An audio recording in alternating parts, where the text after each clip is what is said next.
दोस्तों आपने देखा होगा कि लोगों की कमर की स्किन में या पेट की तरफ या हाथों में या पैरों में छोटी छोटी स्किन में गांठें पाई जाती हैं और आप ये सोचकर परेशान हो जाते हैं कि कहीं इसमें कैंसर तो नहीं है। तो मैं डॉक्टर नज़र आपका मेरे यूट्यूब चैनल पे बहुत बहुत स्वागत है।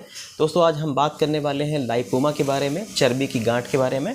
तो चलिए शुरू करते हैं। सबसे पहले हम ये बताते हैं कि लाइपोमा क्या होता है।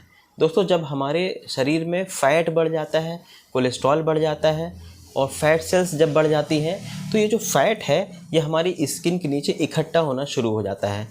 इनको ही हम लोग जो है लाइपोमा बोलते हैं या चर्बी की गांठें बोलते हैं। चर्बी गांठें हम लोग इसीलिए बोलते हैं क्योंकि इसमें फैट होता है। और ये गांठें होती हैं ये कमर की स्किन पे भी पाया जाता है या पेट के पास पाया जाता है या हाथों और पैरों में पाया जाता है।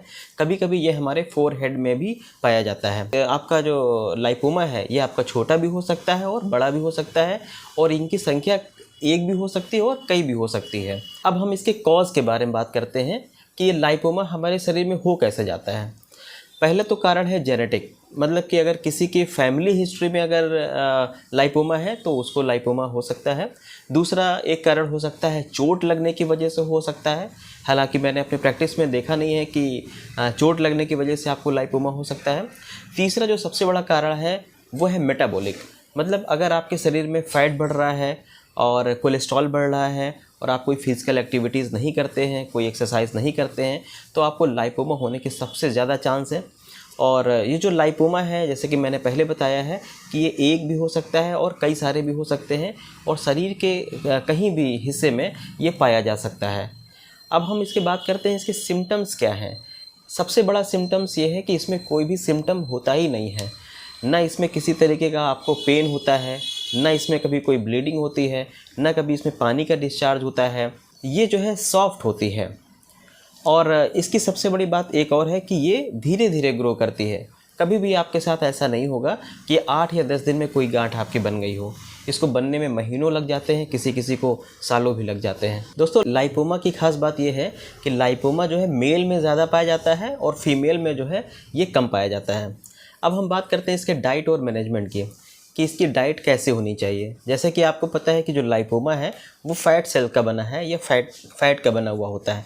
इसका मतलब ये है कि हमें ऑयली चीज़ें और फैटी चीज़ें हमें कम से कम खानी है, हमें जंक फूड नहीं लेना है, हमें ज़्यादा प्रोटीन भी नहीं लेना है और प्रोटीन को पाउडर के फॉर्म में तो बिल्कुल भी नहीं लेना है।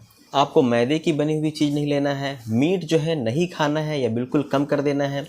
अगर आपको फ़िश खाना है तो फ़िश जो है जो छोटी मछली हो उनको आप खाइए। बड़ी मछली में क्या होता है फ़ैट की मात्रा ज़्यादा पाई जाती है, इसलिए आप केवल छोटी मछली खाएं। दूसरी बात है कि जो लोग जिम जाते हैं तो अक्सर लोग पूछते हैं कि सर हम जिम जाते हैं तो क्या मुझे लाइपोमा है तो हम जिम जा सकते हैं कि नहीं जा सकते हैं। तो मैं बता दूं कि जिनको भी लाइपोमा है और उनको जिम जाना है तो जा सकते हैं, लेकिन जिम में अगर उनको प्रेस्क्राइब किया गया है या कहा गया है कि ये पाउडर के फॉर्म में आप प्रोटीन ले लीजिए तो उसको आपको नहीं लेना है। और जितना भी बेकरी आइटम है, जितना भी केक है, पेस्ट्री है, वो सब आपको नहीं लेना है। दूध आप पी सकते हैं लेकिन दूध आपको स्किम्ड मिल्क पीना चाहिए। स्किम्ड मिल्क का मतलब होता है जिसमें मलाई निकाल लिया गया हो, ऐसा दूध। और आपको जो है बैलेंस डाइट लेना चाहिए। आपको जो है ज़्यादा हरी सब्जियां खाना चाहिए, फल खाना चाहिए और जितना भी हाई फाइबर फूड है वो सब आपको लेना चाहिए। दोस्तों अब हम इसकी ट्रीटमेंट की बात कर लेते हैं। दोस्तों मैंने कई पेशेंट को देखा है कि अगर उनके हाथों में हो जाता है लाइपोमा, देखने में ख़राब लगता है या उनको डर लगता है कि कहीं ये कैंसर ना बन जाए, तो वो क्या करते हैं सर्जरी करा लेते हैं।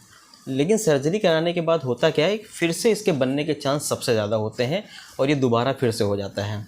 यहाँ पे मैं एक बात क्लियर कर दूँ कि जो लाइपोमा होता है ये बेनाइन ट्यूमर होता है। बेनाइन ट्यूमर का मतलब होता है कि इसमें कैंसर नहीं है, मतलब आप बिल्कुल मत डरिए कि आपको इसमें कैंसर हो जाएगा।